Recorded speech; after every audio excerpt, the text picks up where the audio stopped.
Welcome to the Soul Driven podcast, where we dive into the essence behind the excellence and the soul behind the success. I'm your host, Colette Davenport, and today I am joined by Jeana Marino. Welcome, Gina. Hi, Colette. Thank you so much for letting me be on here with you. Yeah, I'm excited to dive in with you today. So share with us what you put your heart and soul into every day. Every day, I help soulful founders build businesses online, people who just really need some assistance with getting out there in front of everyone with the right messaging, the right visuals, and beautiful websites. You're so wonderful at doing that too, and extracting the soul of somebody's brand and business and mission. And we'll get into that in just a little bit.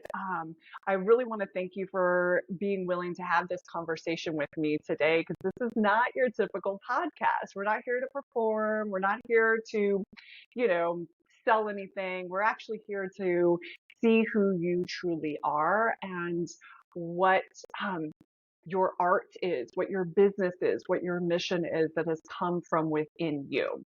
So I know that soul driven, that phrase is very near and dear to your heart. And I want to hear exactly what that phrase means to you. But first, I'm going to turn off my camera Okay. so that I can drop in and speak from the soul. And you're welcome to do the same if you like, but do as you prefer. Yeah, I'll drop in with you. Thank you. All right. So back to, what does soul driven mean to you, Jeana?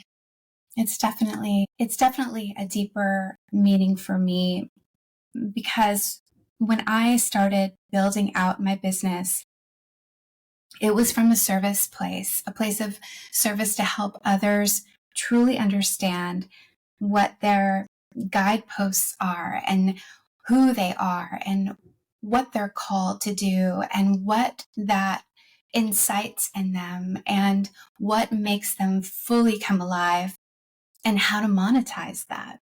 And it's soul work. It's beyond just figuring out how to sell something. It is absolutely about who you are being, who you are becoming, who you are showing up to be in this world and how you serve. And my business started in this place of just how can I help you do what you love to do? And in doing so for others, I began to understand what I truly loved and who I was and what I was being called to do. And so it is soul work. It's just every aspect of my business comes from this creative life force that is born out of soul work. Let's go into the origin of your work. So how did your calling first appear? Woo. So my work started when I was very young. I had to overcome a lot of challenges around my personal self-image, if you will, my confidence. And it was really shaped by my experience of being bullied as a child. I was born with an eye deformity, and so I felt very outcasted. And it created this empathic space for me, where I saw people beyond the physical. And it really became the way that I saw people became my medium for expression. And as a small child, I could essentially look into the soul of someone and be able to know them before I ever really knew them. And I understand that comes from, probably a deeper spiritual place, a place of, childhood trauma, being empathic in that way. However, as I got older, I realized not everybody operated in the way that I operated. So no matter what job I was holding or what career path I forced myself to try to find, it always came down to seeing somebody from the depths of who they are and going beyond what they're telling me and understanding what they're not saying. And it began from this understanding. And so everything I did as a young adult, it has really shaped what I do today. And that journey from knowing people on a deeper level and being telepathic or understanding somebody from what, where they are deeply internally has helped me help them become that for the world to witness, and essentially for them to make a living in doing so. Yeah, I get that 1000%. That is the gold that comes from the challenge, right? So the childhood challenge becomes the gift of adulthood if we are willing to sit with it, perceive it, love it, accept it, transform, transmute, and transcend it. And so I know that that is um, part of what you do when you work with your clients as well. If they're really wanting, like willing and able to go there, that is one of the sort of, I don't know, unexpected outcomes of hiring you in a business capacity, that someone actually transmutes these hurdles that they may have been stuck with for years and years and years.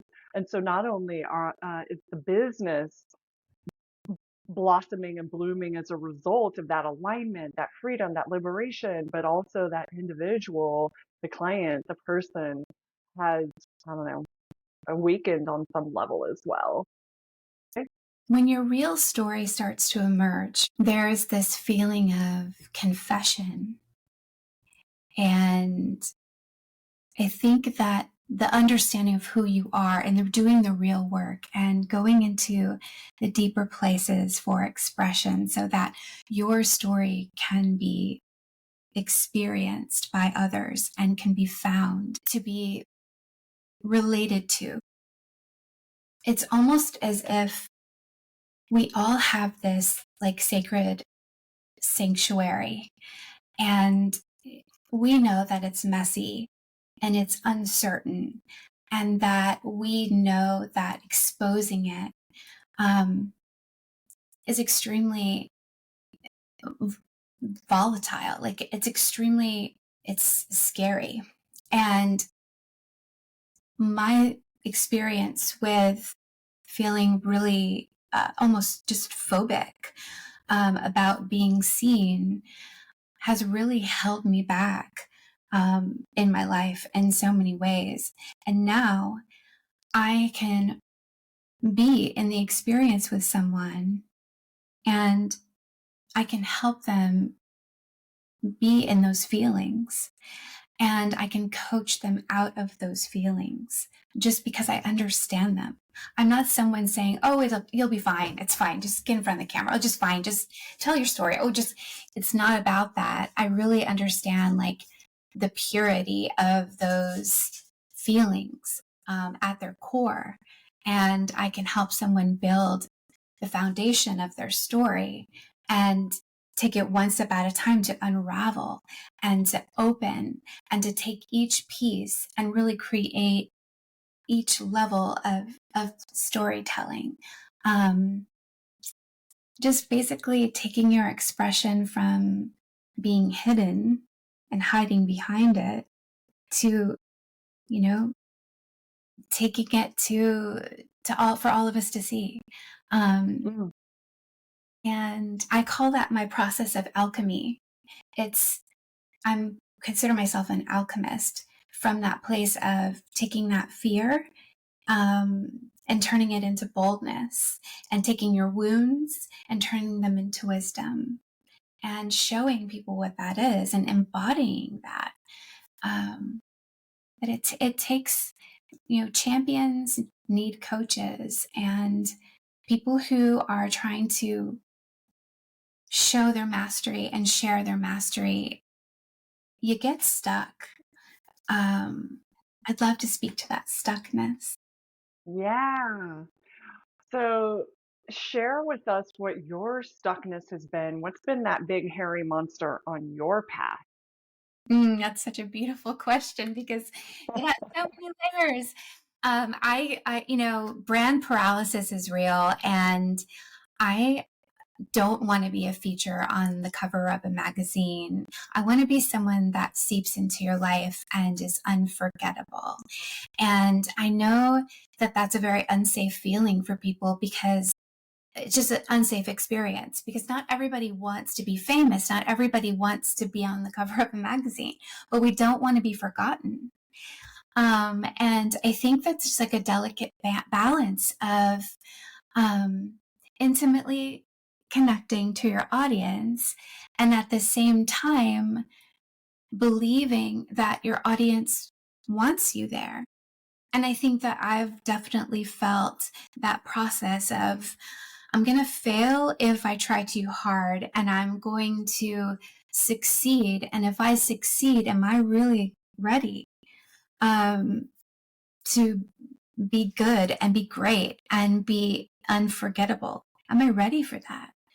And I think that takes a lot of doing what we're doing right now, and getting over the scary feelings of being heard, and being misunderstood, or being heard and being made fun of, or being heard and not really making sense. And I think we all kind of are in this place of, if you want a business nowadays, dot, dot, dot.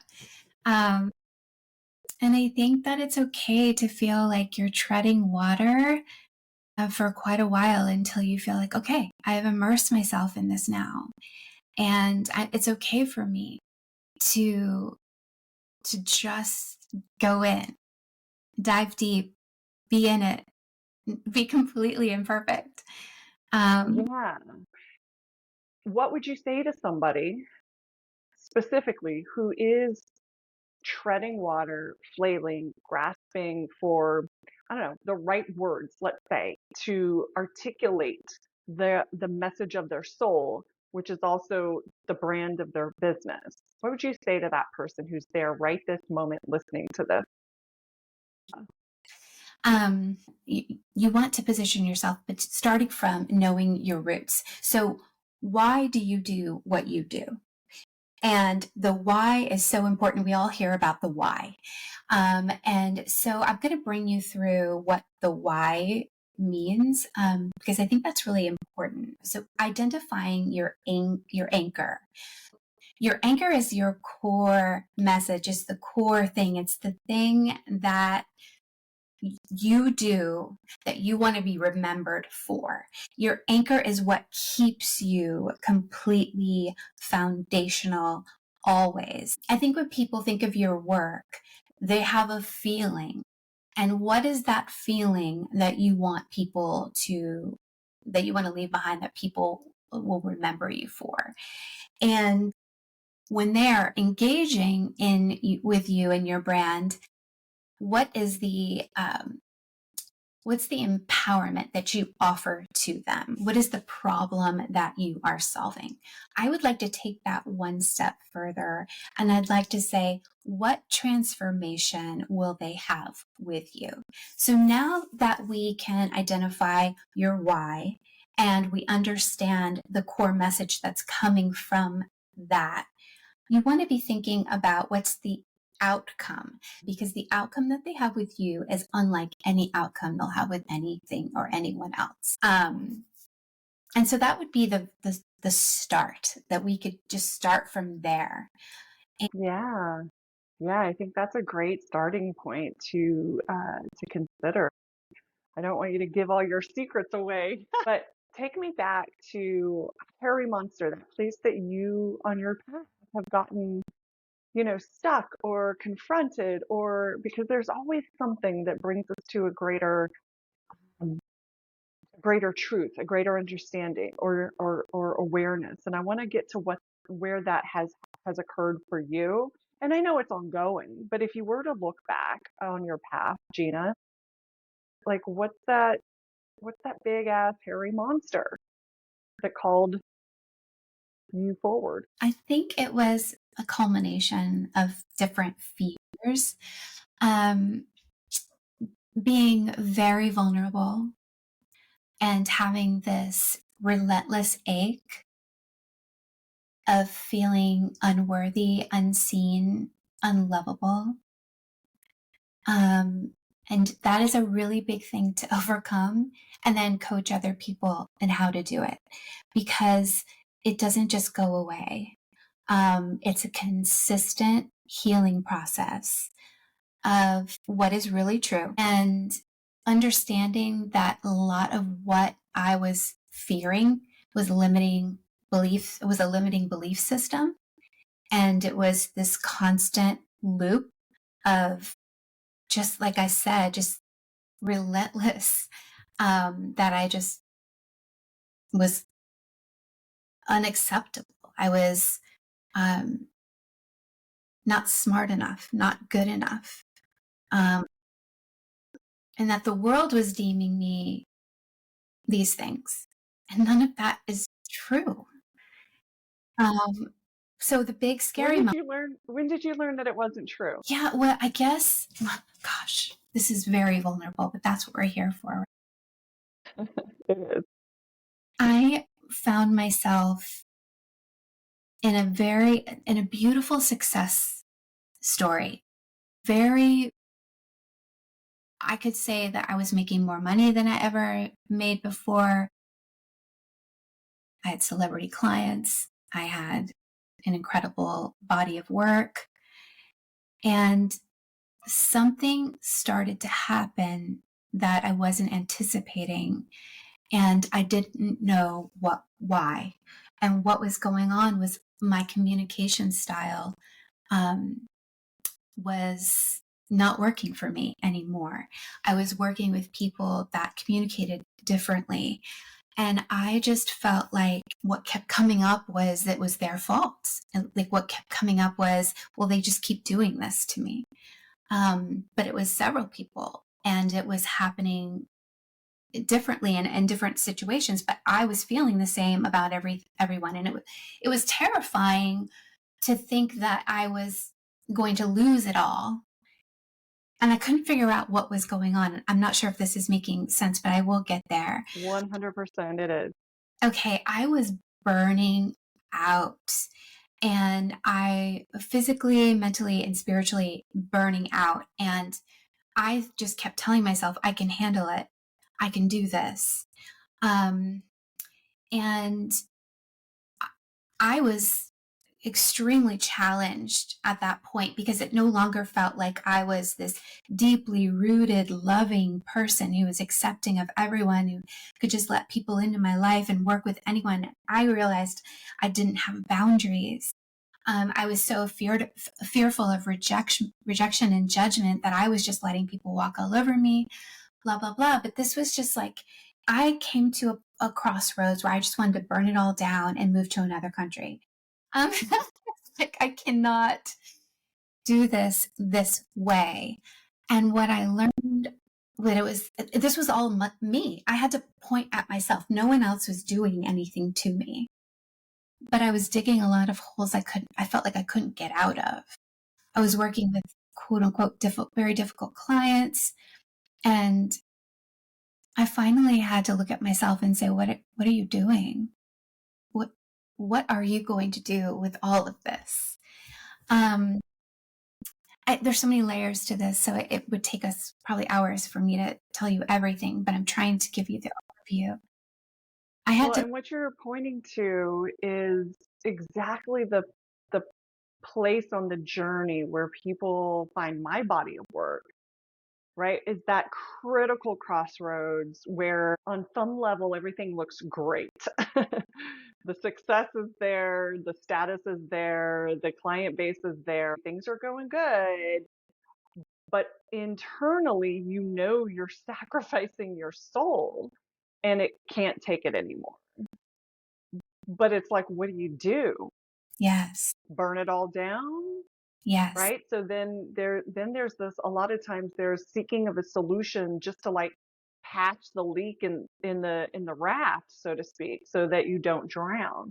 Well, it's actually about jumping out of that raft. Remember, no longer flailing in the water, Yes. letting yourself float or sink and surrender.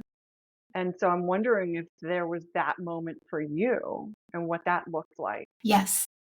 So I was also struggling with perimenopause. And so my body was like literally, there was nothing left in my tank. And I was running myself into the ground. And so how it manifested was, there was a very scary moment where I thought I was having a heart attack and I was rushed to the hospital and they couldn't find anything wrong with me. And isn't that the story, right? But literally, I had to say, okay, if I am not physically showing signs, but I'm absolutely breaking down in every way possible, what is my decision at this point? What is it?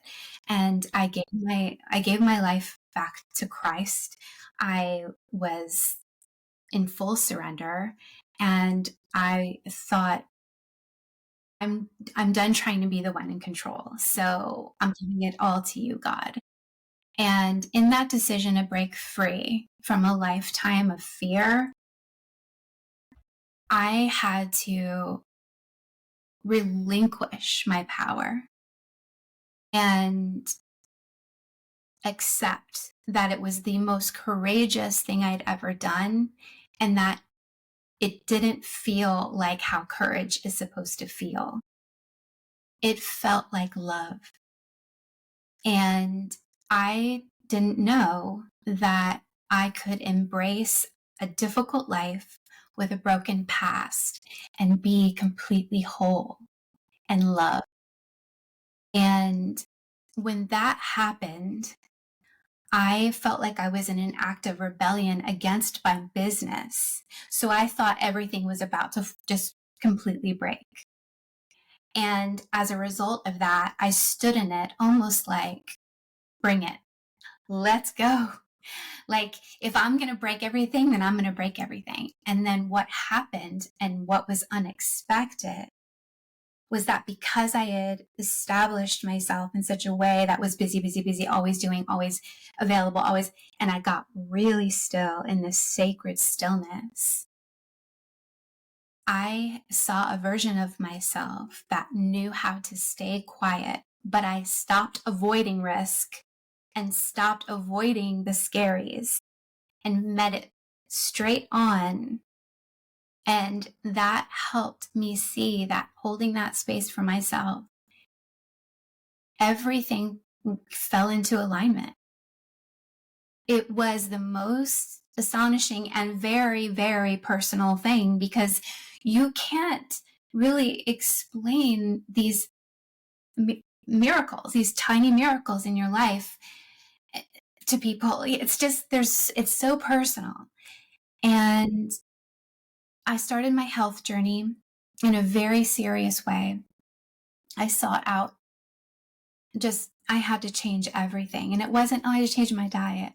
I went radical and just completely changed my health, and then said, okay, I'm no longer doing this, this, and that.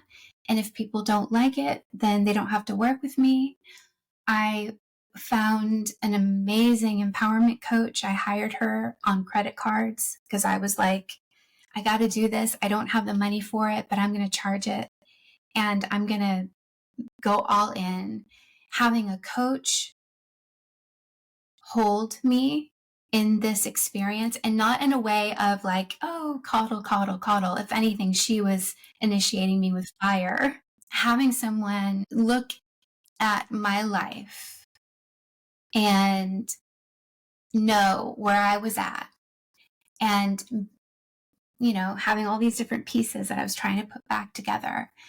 Um, she helped me find my power again, even though I was already in my power. Yeah, it's so important to have someone help you let go of the illusion that you are not in your power and push you to stop being so small and keeping yourself so small. Um, and when I really just relinquished everything and just kind of let it all go and gave myself to God and just said, this is, and I got really still about everything and just, I jumped out of the rat race of, the proverbial, like, have to do, gotta do, always do. And I created something bolder than I had ever been in my life. But it was the quietest and the most beautiful. And I still got that high and that dopamine hit of feeling wild and rebellious. But I was deeply aligned. And, that's how I got back out of feeling like I had just blew up my life. That is such a wonderful story. I'm glad we went there. Thank you. Thank you. In my experience, that's not uncommon for soul-driven achievers, right? Those of us that examine the intersection of ambition and self-awareness, those of us that really want to feel that sweet spot in our lives and in our body of work. And in my personal experience, yeah, achieving some, I don't know, pinnacle level, where everything is somewhat on autopilot, and the business is coming in on a referral basis, so I don't have to quote unquote effort to generate new business, etc. So I would consider that a level of success. And at that stage, I was like, all right, let me expand, let me automate, let me do things to start to think in terms of legacy, my legacy work. That's right. And and when I did that, um, while it came from that initial urge, I know it came from within. It was not an ego-driven desire. It was a desire from within to expand. But I thought it meant expand my reach. And so Mm-hmm. I put resources toward that in Yes. business. And it, I mean, not just failed, but like crashed and burned and was an epic failure, that attempt. Um, and it took a little bit to recover from that. But in that recovery period, what I learned was my greatest expression or contribution isn't in numbers, it's not a broad stroke for me. It's a deep but narrow position, right? It's one-on-one, fewer engagements, not more engagements, Exactly. or Yes. clients, or Yeah. speaking venues, right? It's it's deep and narrow and intimate, Yes.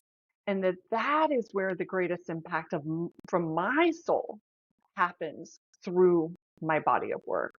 And so from that point forward, that's much like yourself, that's what I've positioned myself as and made myself available for, is the deepest private advisory that addresses that critical crossroads, that spiritual crisis, because no solution, no plant medicine, no traditional coaching, none of these will solve that ultimate quest or desire for wholeness, or, like you pointed out, that reunion with spirit, God, Christ, whatever that is for somebody. That's the greatest place, the most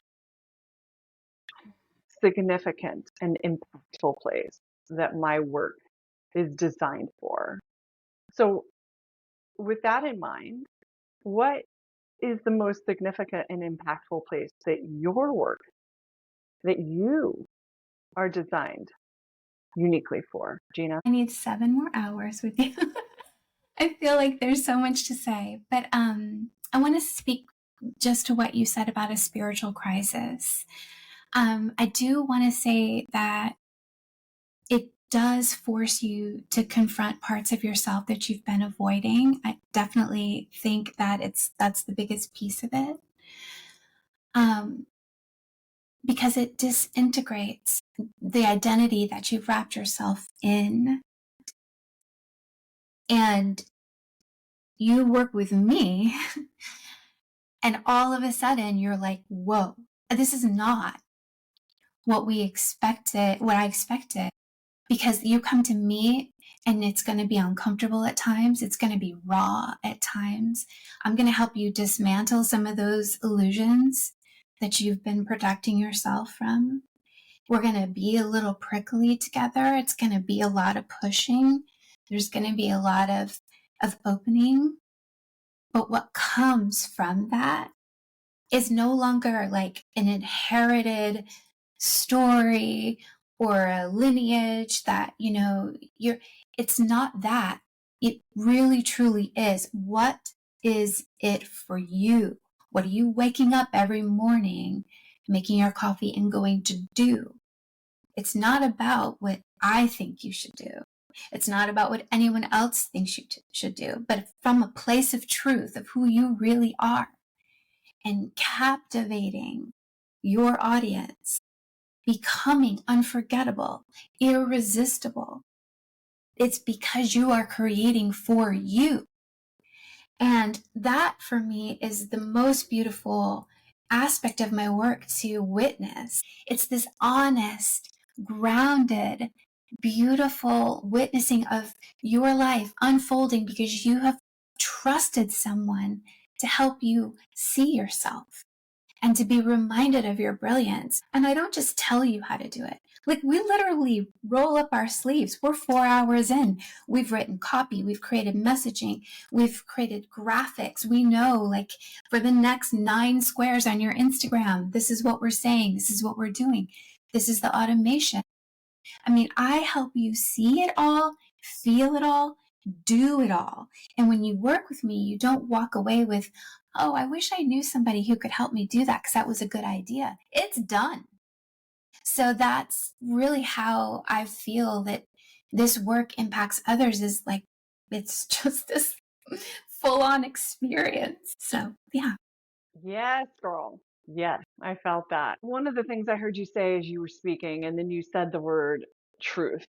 Yeah. What I heard you say is that you hold people to the resurrection or the birth of their true message that is undeniably them, not what they learned from, like you said, a lineage or from their mentor, but it's their story, it's their message, it's their soul brought to life through branding and business.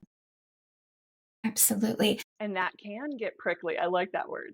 That can get prickly, that can get confronting, that can get challenging. But that's where the gold is. Yes, That's especially, sorry to interrupt you, but especially today, the world that we live in, and the kind of work that, online entrepreneurs are offering, the truth has to be felt, or else the caliber of client or customer is going to be the challenge, right? You're going to have those difficult clients that don't respect your boundaries, that want a refund or want you to do it all for them. And that is for beginners. That is for people who haven't been through the fire. And so you take the people that are ready to step into that purification alchemical process, and you help them purify their message, their brand, So, their purpose even, yes. and then position and package and polish it for consumption by the exact right client. Yes. So, it's about helping people see themselves for sure in that truth. That truth is the fire. But even when they're in the fire, even when you're falling apart, because that's the thing is everyone waits until it's the right time, quote unquote. And the truth is that this fire, this truth, it doesn't destroy you. It strips away what's not real. And it leaves you with who you really are. And in that burning or breaking or questioning, it's okay for you to fall apart with me. We just have to remind you that if you lose yourself, you're going to find your way. And that is all about the rebuild. So if you rebuild in a place that's honest, grounded, it will be unshakable. But in order to do all of that, which oftentimes feels like just way too much, and we think like we need a ton of money and we need 45 people working for us and we need all of this in order for us to find ourselves again in the online world and create this brand. And I'm here to tell you, it takes one conversation with me. If you come to me and you say, I want to rebuild my business or I want to rebrand my business and I really want to uncover what that is and I really want to do the work. I am not a therapist, nor am I ever going to claim that working with me is going to be therapy. It's transformational. When you speak to the soul of your client, they come to you quickly, and it's very encouraging when you get on a call with someone and you feel like you've known them your whole life. And it's very encouraging to get on a discovery call and for someone to say, I've been watching you for years. I can't wait to work with you. I can't believe this is actually happening now. It's very encouraging when you put out a reel and maybe it doesn't have like 200,000 views, but maybe it has 126 views and 7 people have hired you because of that. It's in the quality of the conversations you're having, but you have to do the work first. You have to go into, like we said, the initiation, the fire, so that you can have a soul connection to your work again, so that you can speak directly to the people who need what you offer. Go out there, have those conversations, be that person, speak that language, understand, hone, keep honing, and your brand will then be in the position that we said at the beginning of the conversation, is that now that you have identified your anchor, like your core message, and you're speaking to the soul of your ideal client, you wake up every single morning so freaking happy, delighted, joyful, you love life. And then that just is such a beautiful ripple out into the world. So I believe not only does your business and your brand heal you, it heals others just by doing the work in the world. Well said.